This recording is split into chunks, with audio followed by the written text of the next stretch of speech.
Trump ఒంటరవుతున్నాడు. ఆయనొక్కడే కాకుండా అమెరికాను ఒంటరి చేస్తున్నాడు.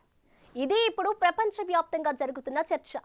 మిత్రులను బాధ పెడితే మీరే హర్ట్ అవుతారని ఎంతమంది చెప్పినా ట్రంప్ వినలేదు. అందుకే ఇప్పుడు ప్రపంచ దేశాలన్నీ అమెరికాను అనుమానంగా చూస్తున్నాయి, ఆల్టర్నేట్స్ చూసుకుంటున్నాయి. ఇంతకీ ట్రంప్ ఎలా ఒంటరవుతున్నాడో చూద్దాం.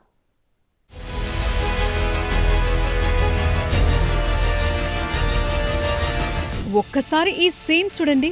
Putin, Modi, Jinping, Russia, Bharat, China అధినేతలు ఇంత క్లోజ్గా నవ్వుతూ మాట్లాడుకుంటున్నారు. ఈ సీన్ చూసిన ప్రపంచ దేశాలన్నీ జెలస్ ఫీల్ అవుతున్నాయి. నిజానికి ఏ దేశాధినేతలైనా చర్చలంటూ సీరియస్ గా మాట్లాడుకుంటారు. ప్రొఫెషనల్ గా అందరి బాడీ లాంగ్వేజ్ ఉంటుంది. కానీ ఈ 3 పవర్ఫుల్ కంట్రీస్ కు చెందిన దేశాధినేతలు కామన్ ఫ్రెండ్స్ ఫంక్షన్ లో కలిస్తే ఎలా మాట్లాడుకుంటారు అలా మాట్లాడుకున్నారు. ఈ ఒకే ఒక్క వీడియో క్లిప్ ఇప్పుడు వరల్డ్ ని షేక్ చేస్తోంది. ఆ పవర్, ఆ ఫ్రెండ్షిప్ అలాంటిది. ఇక భారత్తో రష్యా దోస్తానా గురించి ప్రత్యేకంగా చెప్పక్కర్లేదు. మనమంటే రష్యా చాలా ఇంపార్టెన్స్ ఇస్తుంది.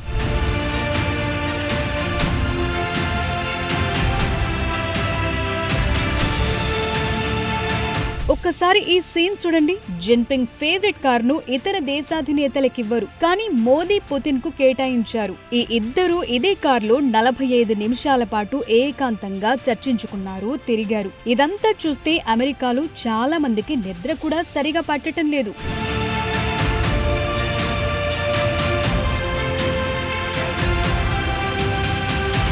మిగతా దేశాల సంగతేంటో గాని అమెరికా అధ్యక్షుడు ట్రంప్ కళ్లు మాత్రం మండిపోతున్నట్లు కనిపిస్తున్నాయి. ఈ సీన్లు చూశాక ఇంకా భారత్ పై విషం కక్కుతూనే ఉన్నాడు ఆ పెద్దాయన. అమెరికాను భారత్ చాలా వాడుకుందని, ఈ భూమి మీద ఏ దేశం కూడా విధించలేనంత టారిఫ్లు విధించిందన్నాడు. టారిఫ్లు తగ్గించుకుంటామని చాలా ఆలస్యంగా చెప్పిందని, చేయి దాటిపోయిందన్నాడు. దీనికి ప్రతిగా ఇప్పటికే టెక్స్టైల్, ఆక్వా ప్రొడక్ట్స్ పై 50% టారిఫ్లు బాధేశారు. గత కొన్ని రోజులుగా మనల్ని అనని మాటలేదు. భారత్ది డెడ్ ఎకానమీ అన్నాడు. ఇంత దారుణంగా ఎవరైనా అవమానిస్తారా? మనది ప్రపంచంలోనే 4వ అతిపెద్ద ఆర్థిక వ్యవస్థ. ఆ విషయం మర్చిపోయారా?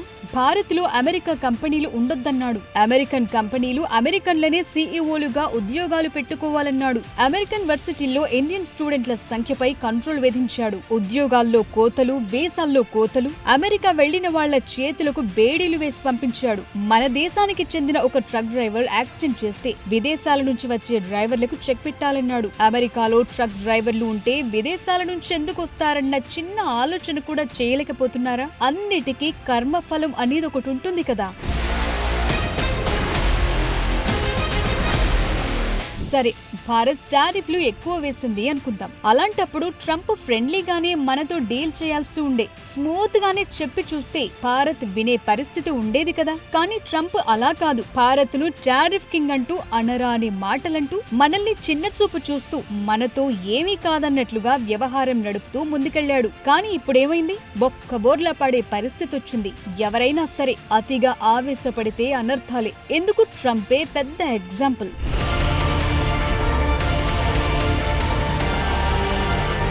మేక్ అమెరికా గ్రేట్ అగైన్ అంటూ స్లోగన్ ఇచ్చి రెండోసారి అధికారంలోకి వచ్చిన ట్రంప్ సొంత దేశం కోసం పని చేసుకోవటం తప్పులేదు. అదే సమయంలో మిత్ర దేశాలను రాత్రికి రాత్రి హట్ చేస్తే ఏం జరుగుతుందో ఇప్పుడిప్పుడే అమెరికాకు తెలిసి వస్తోంది. చాలా మంది వార్నింగ్ కూడా ఇస్తున్నారు. మిత్ర దేశాలతో జర జాగ్రత్తగా డీల్ చేయండి అంటున్నారు.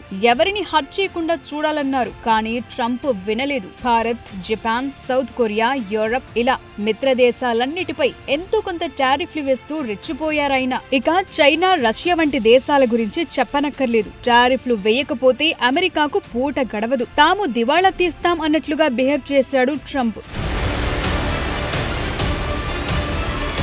ఇప్పుడు అమెరికాలో ఒక స్లోగన్ వినిపిస్తోంది. అదేంటంటే మేక్ అమెరికా ఎలోన్ ఫాస్ట్. అంటే అమెరికాను ప్రపంచ దేశాల్లో వేగంగా ఒంటరి చేస్తున్నారన్న ప్రచారం పెరుగుతోంది. ఎందుకంటే అమెరికాకు నమ్మకమైన మిత్రదేశం ఏదైనా ఉందంటే అది భారతే. గత కొన్ని దశాబ్దాలుగా ఇది కంటిన్యూ అవుతూ వచ్చింది. ట్రంప్ చర్యలతో ఇది క్లోజ్ అయింది. భారత్ పరిస్థితే ఇలా ఉంటే మన సంగతేంటని EU దేశాలు, జపాన్, సౌత్ కొరియా లాంటివి ఆలోచన చేస్తున్నాయి. అమెరికాతో డీల్స్ అంటే 1కి 2 సార్లు ఆలోచించుకుంటున్నాయి. జపాన్ అయితే తన విదేశాంగ విధానాలను రీస్ట్రక్చర్ చేసుకుంటోంది. మిగతా దేశాలకొచ్చిన నష్టం ఏమీ లేదు. ఇందులో అంతిమంగా నష్టపోయేది అమెరికానే. అది అర్థమయ్యేసరికి ట్రంప్ పదవీ కాలం అయిపోతుంది. ఏజ్ బార్ కూడా అవుతారు.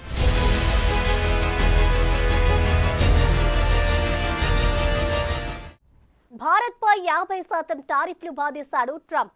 అక్కడితో ఆగకుండా యూరోపియన్ యూనియన్ దేశాలు కూడా భారత్పై కఠిన ఆంక్షలు విధించాలని వారిపై ఒత్తిడి చేస్తున్నారు. ఇంతకంటే దారుణం ఉంటుందా? ఈ చర్యలను భారత్ చూస్తూ ఊరుకుంటుందా? రష్యా నుంచి ఆయిల్ కొనొద్దు అని ట్రంప్ వార్నింగ్ ఇస్తే ఇండియా చాలా లైట్ తీసుకుంది. తక్కువ రేటుకు వచ్చే దగ్గరే కొంటామని ప్రకటించింది. సో ఫైనల్ గా ట్రంప్ చర్యలు అమెరికాకే బూమరంగ్ అవుతున్నాయి. అదే విచిత్రం.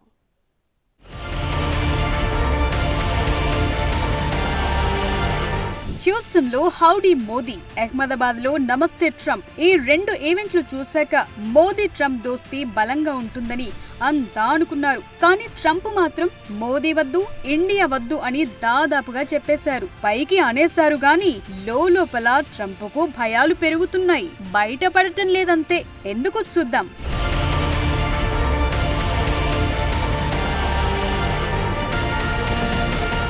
బ్రిక్స్ కూటమి అంటే ఇందులో Brazil, Russia, India, China, south Africa ఉన్నాయి. మరో 5 కొత్త దేశాలకు ఛాన్స్ ఇచ్చారు. సో బ్రిక్స్ ప్రస్తుతం ప్రపంచ జనాభాలో 50% కంటే ఎక్కువగా ఉంది. అలాగే ప్రపంచ జీడీపీలో 40% ఉంది. మరో 8 దేశాలు ఈ కూటమిలో చేరేందుకు ఆసక్తితో ఉన్నాయి. సో ఈ కూటమిని చూస్తే లోపల ట్రంప్, అమెరికాకు టెన్షన్లు పెరుగుతున్నాయి. ఎందుకంటే వీరంతా ఒక్కటైతే అమెరికాను మరింత ఒంటరి చేసేస్తాయి. అందుకు కారణం ట్రంప్ ఈ బ్రిక్స్ దేశాలపై ఎడాపెడా టారిఫ్లను వాయించేశాడు కాబట్టి మిగతా దేశాలు కూడా తమ ప్రయోజనాలు చూసుకుంటాయి. అదిప్పుడు అమెరికాకు అర్థం కావటం లేదు. అయితే యుఎస్ లోని కొందరు మేధావులు ఇదే విషయంపై ట్రంప్ను హెచ్చరిస్తూనే ఉన్నారు. కానీ ట్రంప్ ఎవరి మాట వినడు కదా.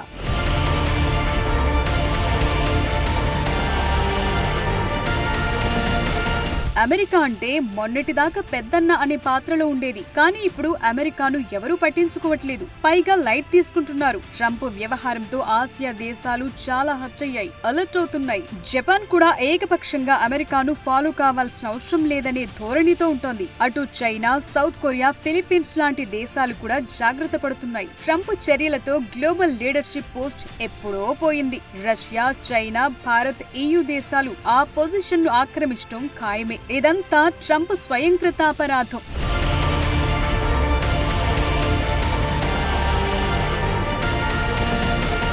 చైనా, టర్కీ వంటి ఇతర దేశాలు కూడా రష్యన్ చమురును కొనుగోలు చేస్తున్నా వాటి జోలికి ట్రంప్ పెద్దగా వెళ్లలేదు. అదే భారత్ కొంటున్నందుకు పెనాల్టీ అంటూ 25% అదనపు సుంకాలు బాధేశాడు ట్రంప్. ఈ చర్యలు మనమే కాదు చాలా దేశాలు జీర్ణించుకోలేకపోతున్నాయి. ఎందుకు అమెరికా భారీ మూల్యం చెల్లించుకునే రోజు మరెంతో దూరంలో లేదు. అమెరికాలోని ఫెంటానిల్ డ్రగ్ ట్రాఫికింగ్ కారణంగా కెనడా, మెక్సికో దేశాలపై 25% సుంకాలు విధించారు ట్రంప్. ఆ తరువాత USMCA ఒప్పందం కింద వీటిని సస్పెండ్ చేశారు. ఇలా రోజుకో చర్య, గంటకో నిర్ణయంతో చాలా దేశాలు అమెరికాపై నమ్మకాన్ని తగ్గించేలా చేస్తోంది.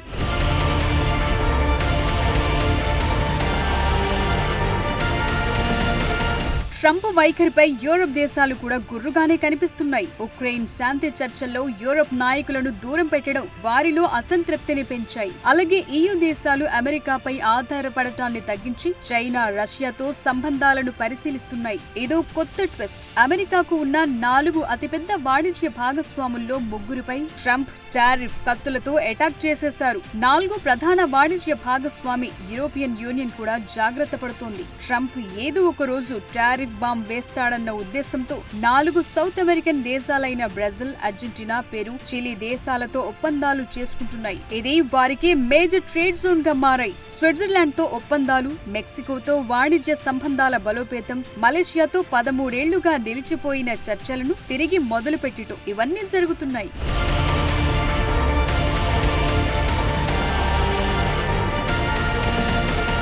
సో ట్రంప్ చర్యలతో వరల్డ్ డైనమిక్స్ మారిపోతున్నాయి. మేక్ అమెరికా గ్రేట్ అగైన్ ఏంటో గానీ మేక్ అమెరికా అలోన్ అన్నది హైలైట్ అవుతోంది. అమెరికా చర్యలతో భారత్ సహా చాలా దేశాలు ఆల్టర్నేట్స్ చూసుకుంటున్నాయి. ట్రంప్ 50% టారిఫ్లతో ఏ దెబ్బైతే మనపై కొట్టాడు, భారత్ కూడా మన ఉత్పత్తులకు ప్రత్యామ్నాయాలు చూసుకునే పనిలో పడింది. అక్టోబర్ నాటికి ఈ 50% టారిఫ్ ఎఫెక్ట్ లేకుండా ఇతర దేశాలతో డీల్స్ రెడీ చేస్తోంది. మన వ్యాపారాలకు నష్టం లేకుండా చేస్తోంది.